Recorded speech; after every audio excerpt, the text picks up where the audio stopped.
Hello students, आज हम goodwill के चैप्टर की बात करेंगे। गुडविल बच्चे बहुत छोटा सा टॉपिक है, बहुत इंटरेस्टिंग भी है, इजी भी है और इम्पॉर्टेंट भी है। सबसे पहले हम बात करें गुडविल के मीनिंग की। गुडविल आपने +1 में भी पढ़ा हुआ है, जब हम सारे ऐसे ही पढ़ लेते हैं कि गुडविल किसी भी बिज़नेस का जो नाम है, फेम है, उसी को बोलते हैं। तो सिंपल वे में हम बोल देते हैं goodwill is the reputation of the business. बच्चे अब +2 में आके गुडविल का मीनिंग थोड़ी डिटेल में करेंगे। गुडविल क्या है? ऐसा फिनोमेनन जो एक पुराने बिजनेस और नए बिजनेस में डिफ्रेंशिएट करता है। अब कोई कस्टमर क्यों दौड़ा एक दुकान के पास जाता है, कौन सी अट्रैक्टिव फोर्स है उसके पास? तो बस बच्चे यही अट्रैक्टिव फोर्स जो है, जो कस्टमर्स को खींच के लाती है किसी पर्टिकुलर बिजनेस पे, उसी को हम गुडविल बोलते हैं। कुछ ऑथर्स, कुछ एक्सपर्ट्स इसको ऐसे भी एक्सप्लेन करते हैं that it is the present value of future earnings of the business. ये एसेट है क्योंकि फ़ायदा होता है बिज़नेस को। और ये एसेट है कैसा बच्चे? ये इंटेंजिबल एसेट है, लेकिन ये फिक्टिशियस बिल्कुल नहीं है। It can be sold in the market, it can have value in the market, it is valued by experts, so it is not fictitious, it is recorded on the asset side of the balance sheet. Goodwill can be of two types. It can be self-generated or purchased. Self-generated goodwill बच्चे क्या होती है? जो partners हैं, चाहे sole proprietor है, चाहे company है, जो अपनी एफर्ट से जनरेट करते हैं, जैसे कि उनके प्रोडक्ट की क्वालिटी बहुत बढ़िया है इस वजह से, या फिर उनकी बैंकर्स के साथ रेपुटेशन बहुत अच्छी बनी हुई है, क्रेडिट वर्दीनेस उनकी अच्छी है। तो there can be a number of factors. बच्चे ध्यान रखना, according to AS 26 it is not to be recorded in books. Second goodwill की बात हम करते हैं purchased goodwill. This is the amount which a firm has to receive from a new partner in terms of cash or in terms of something else.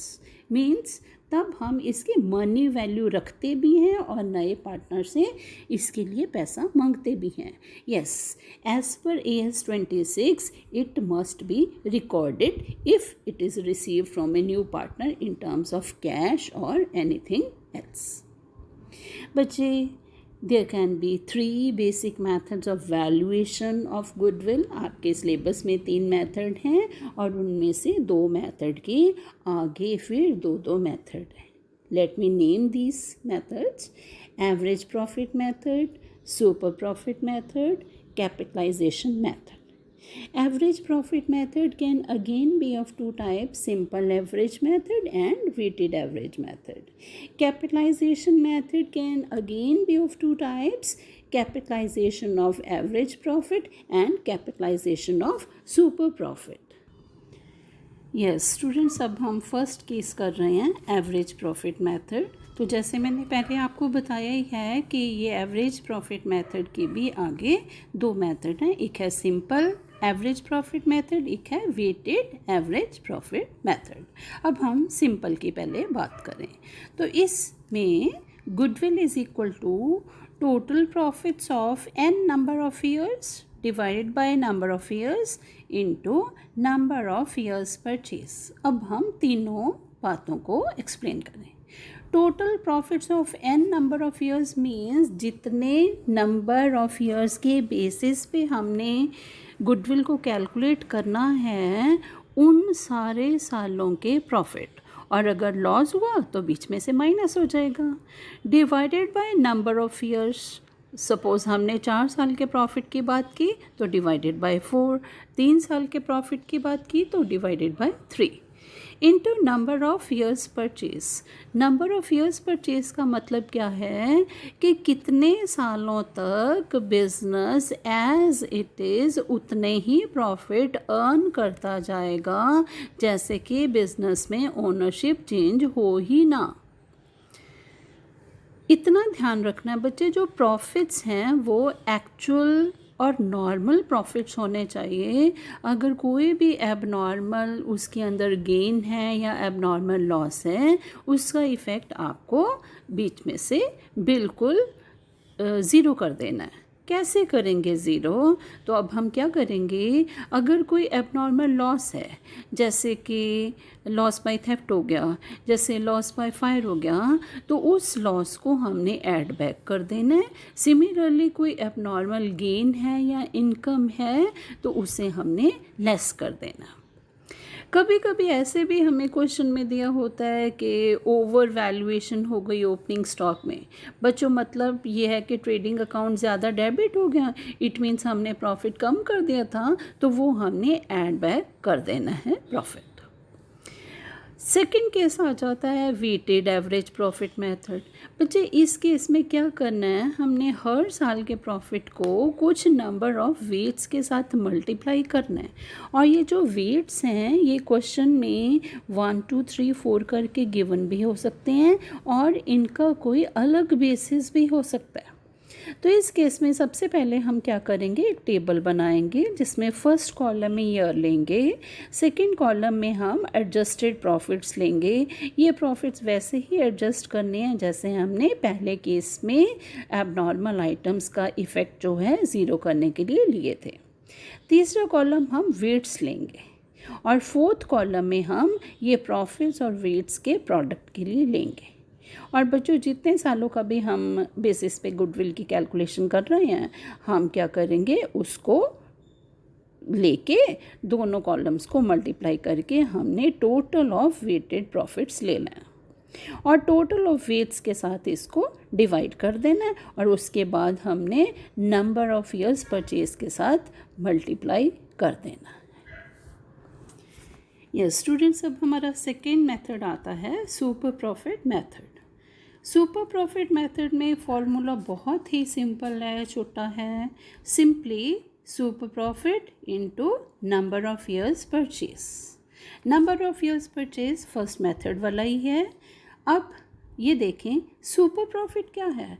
Super profit क्या है, this is the profit earned by the business over and above the normal profit, means actual profit minus normal profit. अब ये देखें कि normal profit क्या है। अब normal profit है average rate of return into capital employed over 100। अब देखें एवरेज रेट ऑफ रिटर्न क्या है। एवरेज रेट ऑफ रिटर्न क्या है, this is the rate of return expected in similar type of business. अब देखो बच्चे, average rate of return question में गिवन हो गया, 100 हमने लिख दिया। अब देखिए कैपिटल एम्प्लॉयड कैसे आएगी। कैपिटल एम्प्लॉयड के लिए जो बेसिक इक्वेशन वही हम पुराने यूज़ करेंगे, C + L = A। अब इस कैपिटल एम्प्लॉयड को कैलकुलेट करने के लिए भी दो अप्रोचेस काम करती हैं। एक है एसेट साइड अप्रोच, एक है लायबिलिटी साइड अप्रोच। अब देखिए एसेट साइड अप्रोच से कैपिटल एम्प्लॉयड हम कैसे कैलकुलेट करेंगे। पहले हमने सारे एसेट्स ले लेने हैं, उसमें से आउटसाइड लायबिलिटीज़ निकाल देनी है। पर बच्चों जब ये टोटल एसेट्स लेने हैं, इसमें से ऐसे एसेट्स बिल्कुल नहीं कंसिडर करने जिनको हम फिक्टिशियस मानते हैं, और गुडविल भी नहीं बीच में लेनी, क्योंकि गुडविल की तो वैल्यूएशन के लिए यूज़ ही हो रहा है। तो हमें क्या माइनस कर देना है उन टोटल एसेट्स में से, गुडविल, नॉन ट्रेडिंग इन्वेस्टमेंट और कोई भी फिक्टिशियस एसेट। और अगर यही कैपिटल एम्प्लॉयड हम लायबिलिटी साइड अप्रोच से करेंगे तो कैपिटल के साथ सारे रिजर्व्स ले लेने हैं। और बच्चों याद रखना, वही 3 आइटम्स जो हमने पहले एसेट साइड अप्रोच में छोड़ी थी वो अब आपने इधर से भी छोड़ देनी है, जैसे गुडविल, फिक्टिशियस एसेट और नॉन ट्रेडिंग इन्वेस्टमेंट। देखो बच्च, हम फॉर्मूले से चले थे actual profit minus normal profit super profit, तो हमें सुपर प्रॉफिट मिल गया। तो बस अब सुपर प्रॉफिट को नंबर ऑफ ईयर्स परचेज के साथ मल्टीप्लाई कर देंगे तो हमें मिल जाएगी गुडविल। अच्छा, अब यहाँ एक बात का ध्यान रखना, अगर सुपर प्रॉफिट हो ही ना तो बच्चे गुडविल होगी 0। या फिर ऐसे है कि आप सुपर प्रॉफिट कैलकुलेट कर रहे हो लेकिन जो एक्चुअल प्रॉफिट है वो तो नॉर्मल प्रॉफिट से भी कम रह गए, it mean super profit negative हो गया, तो बच्चों इस केस में गुडविल बिल्कुल नहीं होगी। स्टूडेंट्स, अब हम थर्ड मेथड की बात करेंगे, कैपिटलाइजेशन मेथड। कैपिटलाइजेशन मेथड जैसे मैंने पहले आपको बताया है कि इसके भी 2 केसेस हैं, एक है कैपिटलाइजेशन ऑफ एवरेज प्रॉफिट, एक है कैपिटलाइजेशन ऑफ सुपर प्रॉफिट। पहले हम कैपिटलाइजेशन ऑफ सुपर प्रॉफिट की बात कर लें, ईजी है, छोटा फार्मूला है।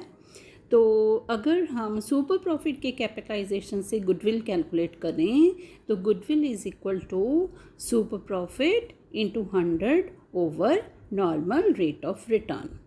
सुपर प्रॉफिट भी हमने पिछले मेथड में मीनिंग कर लिया, नॉर्मल रेट ऑफ रिटर्न भी हमने पिछले मेथड में कर लिया, तो बच्चे ये तो मुझे लगता है आपके लिए बहुत आसान हो गया। Super profit into 100 over normal rate of return. अब हम बात करें, अगर कैपिटलाइजेशन ऑफ एवरेज प्रॉफिट के मेथड से गुडविल की कैलकुलेशन करनी हो तो क्या फॉर्मूला होगा? बच्चों सबसे पहले बहुत ही छोटी सी इक्वेशन आपको ध्यान में रखनी है। Goodwill is equal to capitalised value of business minus net tangible assets. अब ये देखें, नेट टेंजिबल एसेट्स क्या हैं? नेट टेंजिबल एसेट्स क्या हैं? Total assets minus outside liabilities.